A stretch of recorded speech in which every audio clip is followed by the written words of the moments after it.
Hi, my name is Lui Piluso, welcome to my channel, and today we're going to be talking about the Duet 3 from Apogee.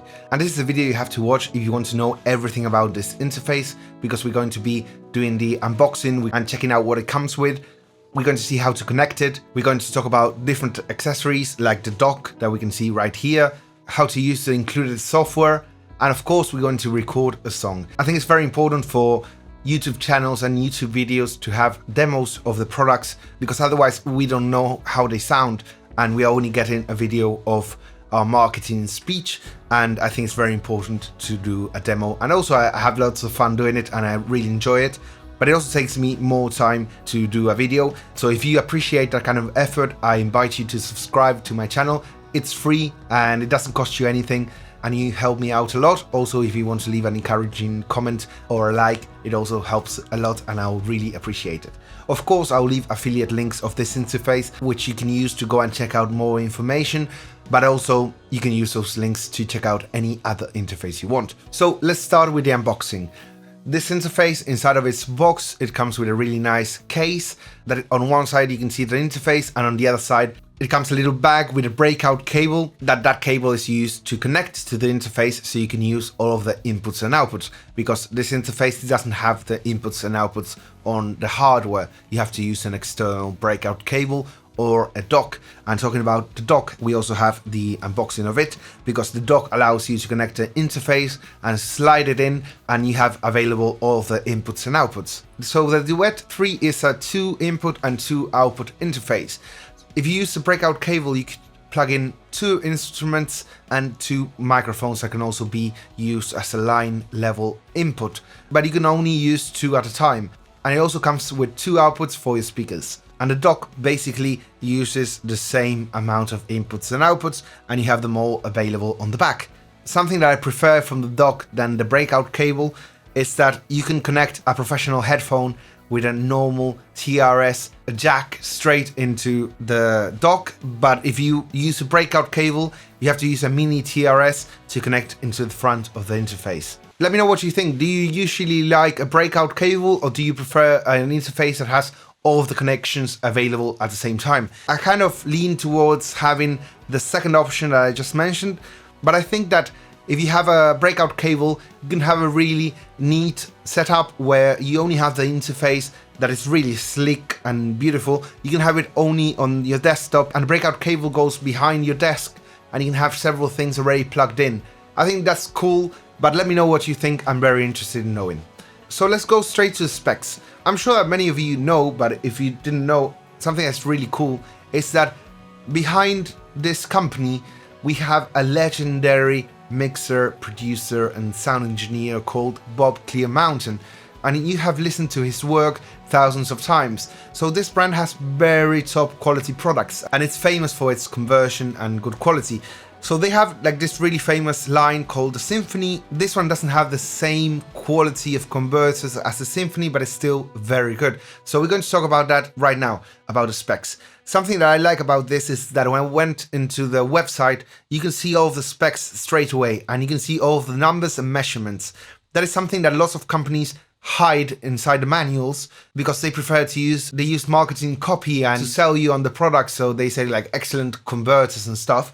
But what Apogee does instead of that is they put all of the specs straight in front of you. So if you take the trouble to check out the different interfaces around this same price range or under $1,000, you realize that this one is actually a little bit better than most of them. So let's start with the recording capabilities. It can record up to 24 bits and 192 kilohertz.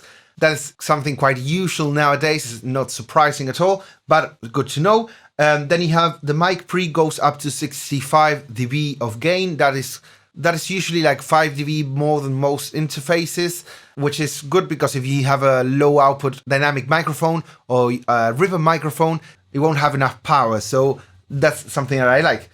Then the conversion quality is very nice, that they have specified the AD versus the D to A. So for instance, in the A to D, the analog to digital conversion, we have a THD plus N of minus 101 dB. And the dynamic range is of 122 dB. That's a lot. And that's way more than most interfaces as well. And then on the D to A conversion, we have in the THD plus N, we have minus 110 dB. And the dynamic range is plus 125 dB. The weight of this product is just under 1 kilo, so it's very light. Of course, that's without counting the breakout cable, that's a little bit heavy on its own. And I'm going to show you right now the control software, the Apogee Control 2. If we use the Apogee Control 2, we can really take advantage of this interface and use it more in depth. We have the controls for the 2 inputs, so we can see and listen that I have my microphone activated with phantom power. And if we check out the second channel that I have nothing connected to right now, we can choose between mic, line level +4 and line level -10. That would be balanced line level and unbalanced line level. I really appreciate that they have this here because lots of old pieces of equipment work in -10. For instance, my recording analog console from the beginning of the 80s has -10. So if you go out with +4 into equipment that is expecting to receive -10, you'll totally blow out the inputs and it will distort. So that's really nice they added this. Something that I would like them to add in the future update or something is different impedances. Something like the Avid M-Box has this option, and it's really nice that you can choose between different impedances because different microphones require different ohms. So I think that's something that they could get a little bit better, but it's still really, really good. So then we have an included plugin, and it has EQ, compression, and drive. And then we have the usual controls. We can link both channels. We have a soft limit. That's something really cool. And we can invert polarity. Then we have the mixer view. We can activate it right here. And we can control what we are listening to. So we can pan the channels. And we can have a fader and mute and solo. And also we have a VU meter for the mixer master, the headphones, and the main outputs. And then we have the monitor section down here that we can control the amount of volume coming out. And we can also mute, dim, and put it into mono. This interface is actually made for traveling. That's why it doesn't have so many inputs and outputs. But I think that for a normal situation where you want to just slide it into your bag, you can actually fit it into your pocket. This is the size of my phone. It's basically the same size as the interface. So that is something to take into account if you are traveling a lot. So finally, we recorded a song with my friend Gina Pegnotti. She's a great artist. I'll leave her Instagram below so you can go and follow her. And we actually recorded a song and wrote the song specifically for this demo product. That took us some time extra. So if you appreciate that kind of effort, don't forget to subscribe. But basically, we recorded a song that it was kind of an ambient but kind of pop style. And we did it in Spanish. So that's a little bit of interesting cultural exchange. So basically we started by choosing the chords, and she played the flute. So we recorded each voice from the chord in a different track, and that sounded like this.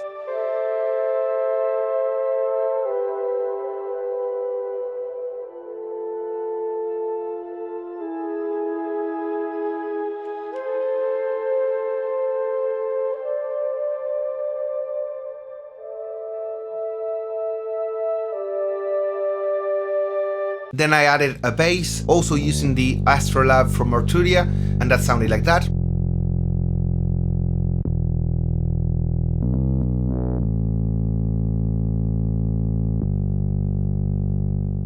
And I also, with a drum brute, I added some percussion to the beat, some kicks and other stuff.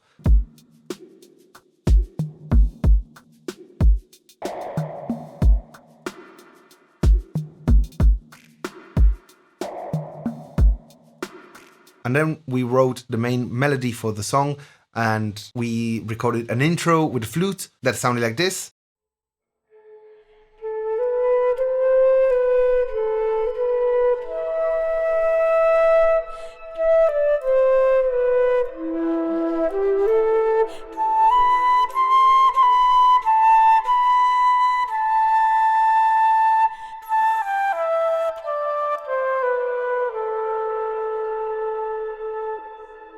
Then we recorded Gina's vocals, and then I added my vocals doing a little harmony behind it. but everything was recorded using this interface. Siento que el aire me pesa, que las palabras no aguantan. El viento se lleva mi rabia, no alcanza ni para mañana. Yo me quedo, no escapo del bardo, me resisto a todo tu engaño. No me vengas con tus mercenarios a destruir nuestro encanto. Con tu ilusión y tu engaño, el sentido común se perdió en tu canción.